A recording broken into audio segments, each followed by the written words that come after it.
los invitamos a descubrir otras facetas en las vidas de personajes de la actualidad, quienes se destacan en distintos campos del arte, de la cultura, de los deportes, tienen su espacio aquí.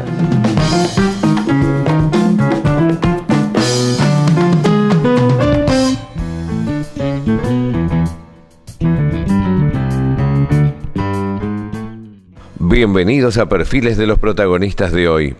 Nuestro invitado es el señor Clorindo Testa, arquitecto y artista plástico. La importancia de sus obras y la originalidad de su diseño ha sido característico en toda su trayectoria profesional.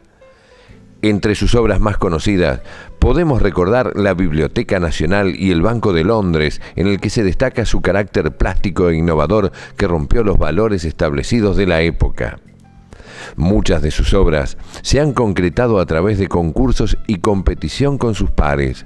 La Cámara Argentina de la Construcción, la Municipalidad de Córdoba, la Casa de Gobierno y Ministerios de la Pampa, el edificio anexo de la Cámara de Diputados de la Nación son una pequeña parte de sus obras. En Perfiles de los protagonistas de hoy, nos alegramos de presentar al arquitecto Clorindo Testa.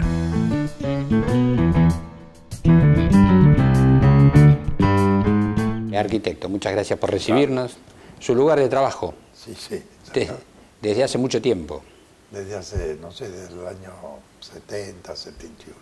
O sea que más de 30 años aquí. 30 años, Aquí es donde desarrolla su actividad, pero su actividad es múltiple. Sí, pero la desarrollo toda acá. Toda aquí, Sí. toda aquí. Hay otro cuarto para otro tipo de actividades, así que para pintar. Para pintar más Sí. que... Igual tiene muchas de sus obras Sí, porque que lo ya rodean. no caben, así que vienen para acá. Ya no caben. Sí. O sea, sigue produciendo constantemente. Hay una relación ahí Estoy entre... haciendo una exposición ahora. En este momento. Sí, en la calle Libertad. Correcto. Sí, su producción es permanente. Sí. Y me imagino que tras esta seguirán otras y algunos proyectos habrá, pero van surgiendo. Siguen, sí. En general surgen. Sí. Hay una interacción ahí entre el arte, la pintura en este caso, pero sus obras y la arquitectura. No, la actividad siempre fue paralela. Paralela. O sea, ahora, cuando usted hablaba de eso, me acordaba, o sea, empezó en el año 51, porque en el año 51 ganamos un concurso de arquitectura, cuando volví de Italia, a los 2 meses o 3. Un concurso que hicimos con Rossi, Davinovic y Gaido, que se murieron ya los 3, que fue la Cámara de la Construcción, que está hecha ahí en Paseo Colón. Y al mismo tiempo hice también la primera exposición. O sea que surgieron en paralelo también las dos actividades.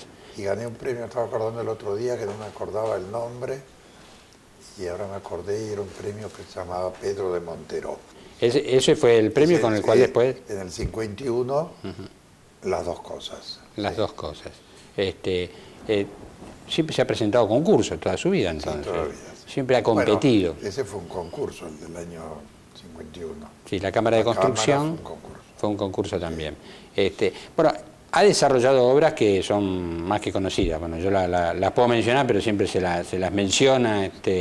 Pero ha hecho muchas más que el Banco de Londres, la Biblioteca Nacional. Y el Centro Cívico de la Pampa. El Centro Cívico de la Pampa. Que hicimos también con Rossi y ellos en el 55, 56. ¿Y cuál es la obra que a usted más satisfacción personal le dio de esta? No. Eso siempre. Todas Sí, igualmente. Sí. Y paralelamente con la vida del arte. Pero es un arte que evoluciona, ¿no? Es un arte que siempre... Todo evoluciona también. Todo evoluciona. La medicina, suponete, también no es lo mismo un médico gracias a Dios, de ahora también. Que uno del año 50, ¿no? Por supuesto. Y tampoco la pintura del año 50 como la de ahora. O sea, pasaron 50 años, digamos. Sin embargo, en arquitectura uno ve que es curioso, pero uno ve reaparecer ahora edificios de estilos anteriores, digamos, como que ya pensaba que eran de una época. En algunos lugares es obligatorio, digo, en Europa uno dice, bueno, se construyen edificios que son similares a los que están. No se construyen. No. O sea, en Europa están obligados en algunos centros de la ciudad a dejar las fachadas que eran, pero pueden voltear adentro y hacer todo. Cambiarlo totalmente por dentro, pero el exterior... El exterior es el que permanece, el que permanece. Sí. Bueno, aquí uno ve... Y acá hay algunas cosas que se hacen así, pero menos. Son pocas, pero uno ve algunos edificios con estilos afrancesados, Sí, son curiosos. Es un error. ¿Le parece un error? Sí, sí. Sí, sí. Yo No creo que representa... en Europa no los hacen. No hacen eso. No hacen eso. Bueno, aquí además uno los ve en lugares donde no es el estilo del barrio tampoco, para nada. No lo obligan a hacerlo. Bueno, Buenos Aires en eso, uno siempre identifica alguna zona que tiene un estilo más español o un estilo más inglés, pero como que en general Buenos Aires tiene un poco de todo, ¿no? Y tiene un poco de todo. Esa foto es linda. Porque esa foto es este lugar, Callao y Santa Fe, en 1895. De eso que está construido ahí no queda nada, solamente las dos iglesias. O sea, el Pilar y el Salvador. Claro, el resto se volteó todo, absolutamente todo. Y uno ve edificios ahora que dice, qué lindos edificios, algunos de ellos, pero no estaban en esa época. Ahí no están. No estaban. Porque eso terminó con el 1900. O sea, la ciudad cambió completamente, ¿no? Hoy hay idea de conservar algunas cosas. Además hay otra cosa interesante, porque eso es de 1895, la foto esa. En 1807, que fueron las invasiones inglesas, es menos de 100 años antes que la foto. O sea, son cuánto, 80 y pico de años antes. Hay una descripción que dicen que los ingleses que bajaban por la calle Tucumán, al toparse con la calle Callao, no pudieron cruzar porque había un cerco de higos de tuna que estaban ahí, donde está en ese lugar, ¿no?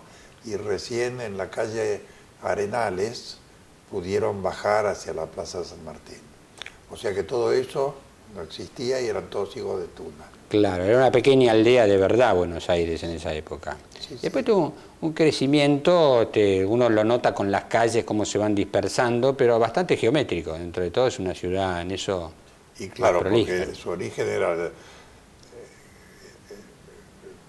una especie de norma establecida por el rey de España en 1600 y pico, que decía que las ciudades tenían que ser cuadriculadas. Claro. Que había que... Toda la parte central. Una plaza, que ahí estaba el gobierno y la iglesia, y que de la plaza salían 4 calles, al norte, al sur, al este y al oeste. Pero lo que es interesante es que decía que para que la ciudad pudiera crecer armoniosamente en el futuro. Claro. O sea, era al revés de la ciudad romana, vio que tenían la muralla, claro, que se cerraban las sí. Puertas. Sí. La defensa era más importante que el crecimiento. Además la costumbre, porque esas puertas se cerraron hasta hace relativamente poco tiempo, ¿no? Sí. En Europa. Y las construcciones romanas, uno las encuentra similares en todos los lugares donde se desarrolló la civilización romana, ¿no? Claro, porque era absolutamente globalizada. Claro, todos los lugares. Las construcciones eran iguales en Inglaterra o en Asia Menor. No había diferencia. Si usted ve una foto, no sabe de dónde es la foto. Si es de Inglaterra o si es de Asia. Es verdad, sí, el Imperio Romano llevaba a todos lados su cultura exactamente igual, ¿no? Y la replicaba en cada lugar. No es lo que uno ve en Buenos Aires, uno ve en Buenos Aires todos los estilos. ¿Usted qué piensa, qué recomienda para los que están construyendo en esta época? Que tiene que estar hecho de acuerdo al momento que está. Al momento que se está viviendo. O sea, una pintura del 2008 no es lo mismo que una pintura de 1950. El pintor puede ser el mismo, ¿no? Porque ese tiempo se vive. Pero no es lo mismo una pintura de 1750 o una de 1800. Porque pasan 50 años de vida.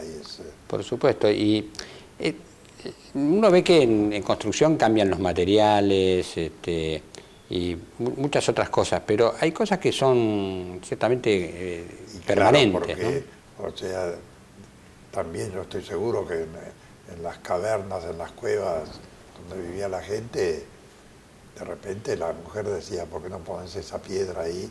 Que queda mucho mejor. Entonces el marido agarraba la piedra, la cagaba y decía, sí, queda mejor, ahí se ve más. O sea, yo creo que eso existió siempre. Sí, el detalle, la comodidad. Casa fue siempre lo mismo, ¿no? Un cubo, y uno ve las casas ¿no? Son iguales en México que en Asia, sin que hubiera ninguna relación, ¿no? Pero hay distintos estilos, uno dice los franceses, los ingleses, los italianos, eso tiene que ver con la cultura de cada uno de esos pueblos, en particular en una época. Cosa, porque es muy bueno cuando mira, por ejemplo, los perros. Los perros son absolutamente iguales en todos lados, ¿no? Corren igual. El otro día, en el cine pasó un perro, ¿no? No sé dónde estaba que el perro volvía, qué sé yo. O sea, ladran igual, caminan igual, o sea, hacen absolutamente las mismas cosas y la gente también hace lo mismo. O sea, no hay diferencia entre un ciudadano de acá y uno de otro lado, de Asia, de China. Las casas son siempre iguales, es un cubo con una puerta y una ventana para mirar.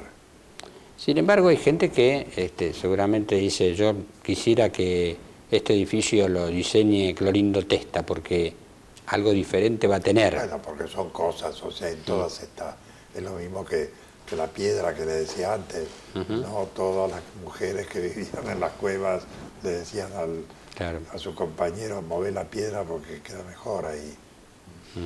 Bueno, bueno, y eso sigue. Las pintaban, están las cuevas pintadas, son todas iguales, no porque son como los dibujos de los chicos, que también dibujan igual acá o en Europa. Sí, la aproximación al dibujo natural siempre es la misma. Es instintivo, es genético, así es, ¿no? Después cambian. Entonces las pinturas de las cuevas eran iguales en todos lados. Nacían de la misma manera. O sea, uno tiene que saber de qué, si no, no sabe de dónde son. Correcto. Bien, y esto te lo compara entonces con esto de los diseños de edificios de hoy y las diferencias que tienen que ver más con lo estético, con los gustos, a lo mejor. Sí, que varía con el tiempo. Eso sí varía con el tiempo. La cosa era la época barroca y el Renacimiento antes.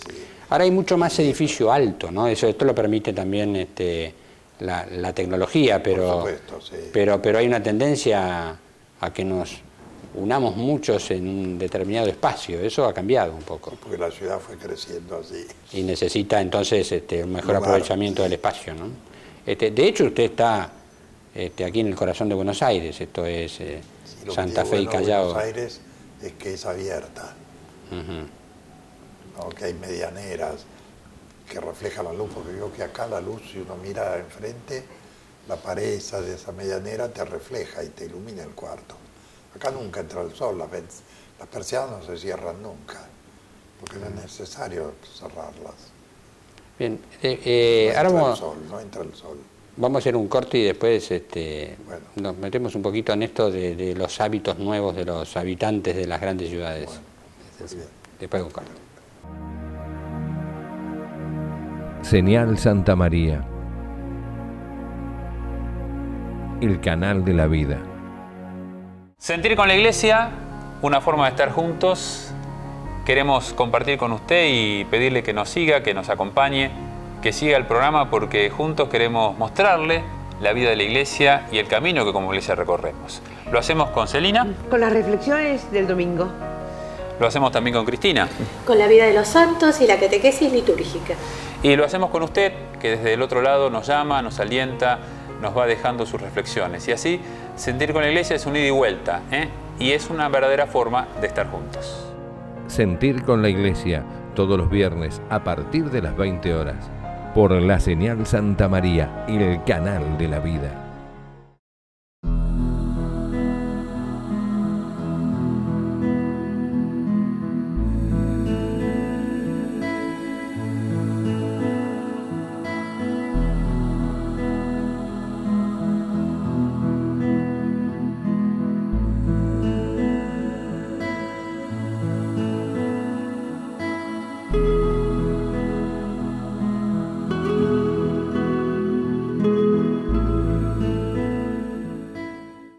De lunes a viernes, por la Señal Santa María, el canal de la vida, queremos compartir con ustedes todas las noticias de nuestra iglesia, las que suceden aquí en la Argentina y en el mundo.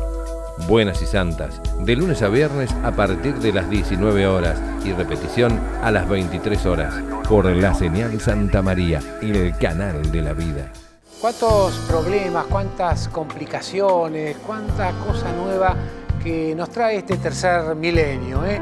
La propuesta entonces es que todas las semanas podamos aproximar algunos de los problemas que nos preocupan a los hombres y a las mujeres argentinos, pero vistos desde la perspectiva de la educación. ¿Le parece que podemos entonces pensar juntos este tercer milenio? Los espero. Tercer milenio. Lunes 17 horas, martes 22 horas y los viernes a partir de las 17. Por la señal Santa María, el canal de la vida.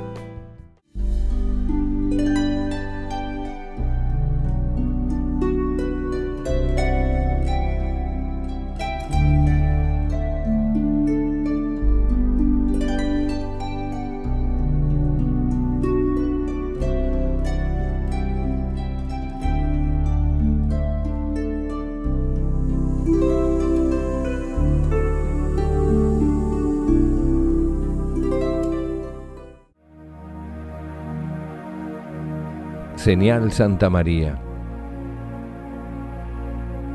el canal de la vida.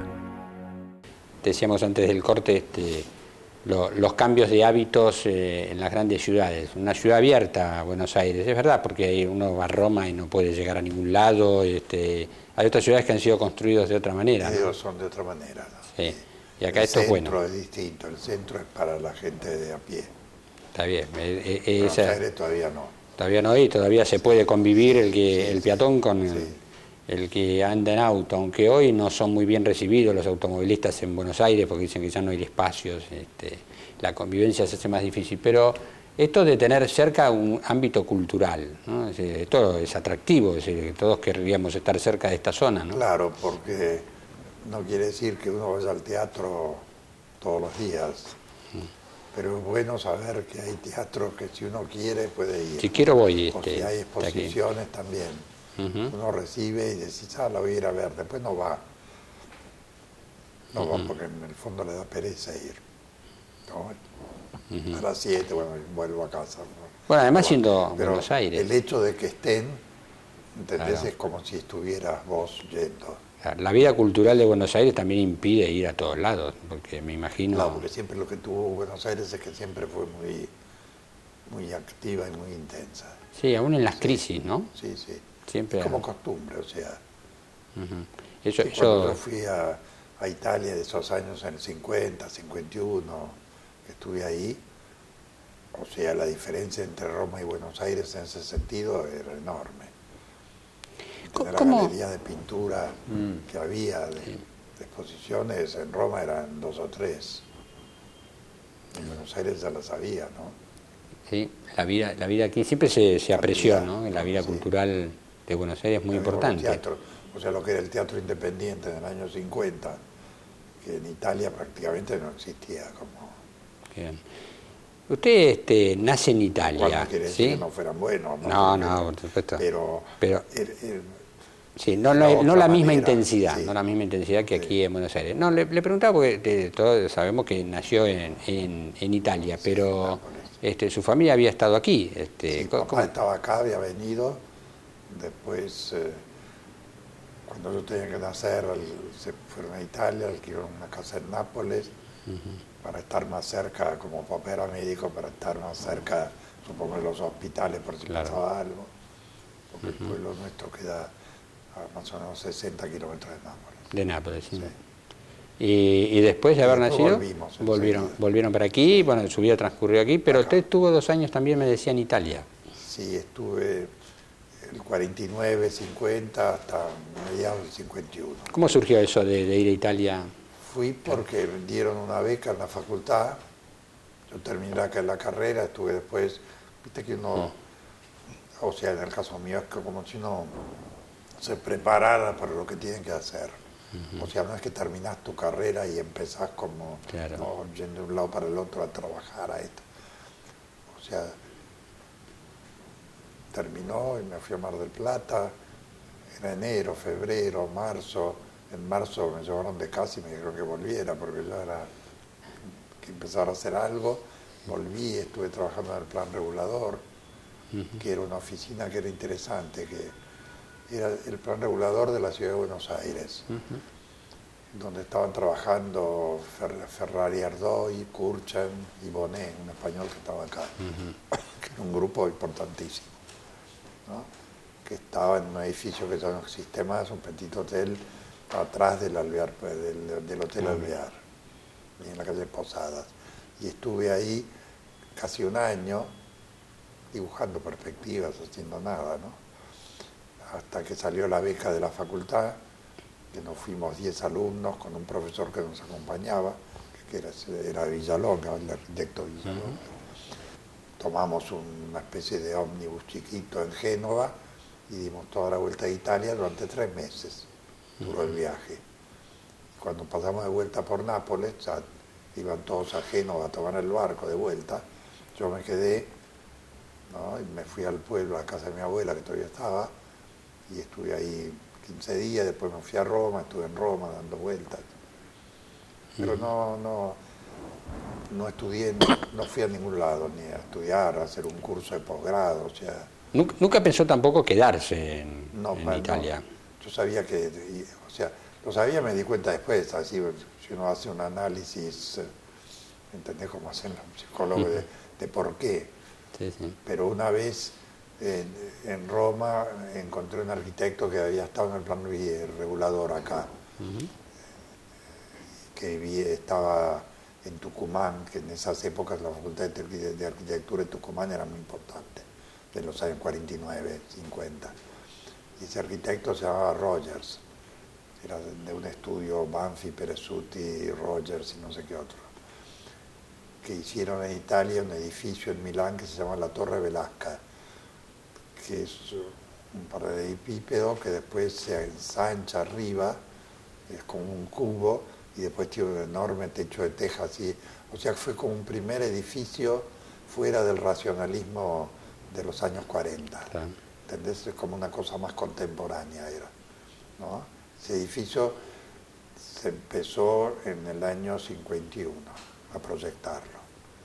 ¿Y en esa época estaba en Italia? Yo estaba en Italia y me lo encontré a Rogers, ¿no? Entonces lo saludé en la Bienal de Venecia, me acerqué, lo saludé. Él se acordaba porque hablábamos italiano cuando él venía al plan regulador, ¿no?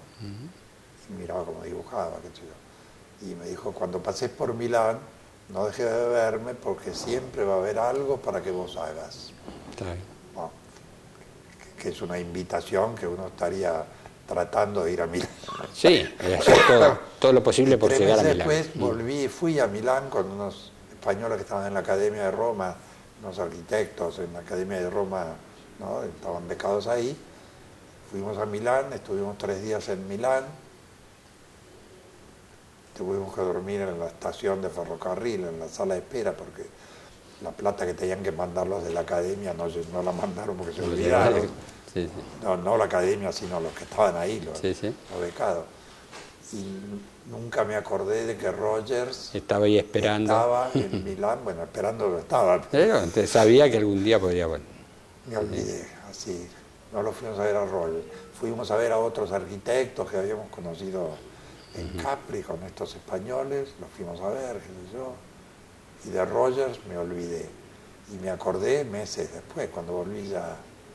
O sea, estoy seguro que fue el subconsciente mío que me evitó. Evitó quedarse en Italia. Claro, porque si hubiera ido, a lo mejor me hubiera dado... ofrecido algún trabajo sabía que yo dibujaba bien y que...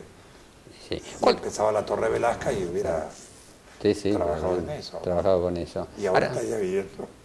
¿Cuándo se dio cuenta, cuando regresó aquí, bueno, casi muy rápido, el tema del edificio de la construcción y bueno, y empezó con la parte del arte? ¿Cuándo se dio cuenta que lo suyo iba a trascender? Que no iba a ser... No te das cuenta nunca. No se dio cuenta. Sí, porque no pensás nunca en eso. Hacer las cosas porque las tenés que hacer. Pero sigue recibiendo premios por lo que hace. Haces bien y participas en concursos porque me divierto hacerlo. Sí, como que se fue metiendo adentro y fue parte de la vida. Pero, o sea, pero... el tiempo no cambia, cambia en lo que vos haces. ¿No? Porque todo cambia. Pero en algún momento se habrá dado cuenta que se convirtió en referencia. Sí, tampoco te das cuenta. O sea, en realidad no es lo que vos buscas. Sí. Sin buscarlo, así apareció. A trabajar y a hacer cosas para eso. sino para hacer las cosas. Las obras. ¿Y en el arte qué cosas le dieron más satisfacciones? ¿O también todas las obras son igualmente valiosas? Todas te gustan. Sí. Cuando cambias de lugar, ahora está ahí en la entrada uno de los pensamientos y cada vez que entro miro la cara y digo, está bastante bien. Con satisfacción personal. No hay de esas obras que uno dice, ¿por qué habré hecho esto? No, eso no existe. Nunca le ha pasado. Hay artistas que dicen que sí, que les pasa. Sí, eso depende de la manera de ser de cada uno. De cómo es cada uno. Más autocrítico, te pasa eso. Bueno, le da más satisfacción. Bueno, usted está rodeado de obras, dice porque no entran en otro lado, pero también porque alguna de ellas le debe traer algún... Miro el obispo muerto, que es aquel, y aquel, un papel plateado. Sí, sí. Y antes mirábamos aquí el ahorro y recordábamos épocas de infancia también, ¿no? Claro, es el cuaderno del primero inferior. En épocas en las que... El colegio Roca, el que está frente al Colón. Ah, correcto, sí. Sí. Y entonces está lleno de proverbios, el niño que ahorra tendrá, qué sé yo, al final de año podrá hacerle un regalo a su papá y a su mamá. O sea, cosas absurdas, ¿no? Que el niño... ¿no? Sí, sí. Y entonces lo puse junto con el libro del ahorro, tenía un cartelito al lado, porque esa obra es del, yo creo que del 80 y pico. Sí. Tenía un cartelito... Caminábamos hacia la hiperinflación en sí, esa época. tenía un cartelito y el cartelito decía que había clavado el libro del ahorro, que es de Smiles, una especie teórico del ahorro de finales del 800, ¿no? Lo había clavado con esos clavos para que ningún niño lo pudiera volver a leer, ¿no? Como que no leyeran. Sí. Una palabra final, digamos, hay muchos que seguramente viéndolos se preguntan cómo puedo hacer para desarrollar en mí mi personalidad con lo que me gusta. Usted lo hizo, usted caminó por el camino que sintió y que quiso. Sí, sí, porque fui haciendo cosas y se fueron sucediendo las cosas. Se fueron sucediendo, sí, simplemente. Sí. Simplemente, pero nunca perdió el norte. O sea, el primer concurso lo ganamos, le dije, del año 51. Entrada. Sí, sí. De entrada, y del 51 ahora han pasado, qué sé yo, 57 años. Pero nunca se conformó y nunca se quedó. El último concurso fue el año pasado. Sí, exactamente, bueno, recibió el premio del Banco Nacional. Bueno, ahí esto de continuar y continuar y nunca quedarse, ¿hay algún secreto? ¿Es simplemente que su espíritu lo lleva a esto? Lo vas haciendo. Lo va haciendo. O sea, la palabra jubilarse no existe para mí, digamos. O sea, dejar de trabajar. Qué bien. Sí, porque si dejas de trabajar, ¿qué haces? Bueno, o sea, sí. Es una actividad constante. Sí, sí, la vida es te esto. Divierte. La vida es esto. Claro, su vida ha sido esto y esto sí, lo ha hecho feliz. Sí. Bueno, muchísimas gracias, arquitecto. Bueno, y nosotros entonces muy agradecidos por este espacio que nos diera el arquitecto Clorindo Testa. Nos prometemos encontrarnos en el próximo programa.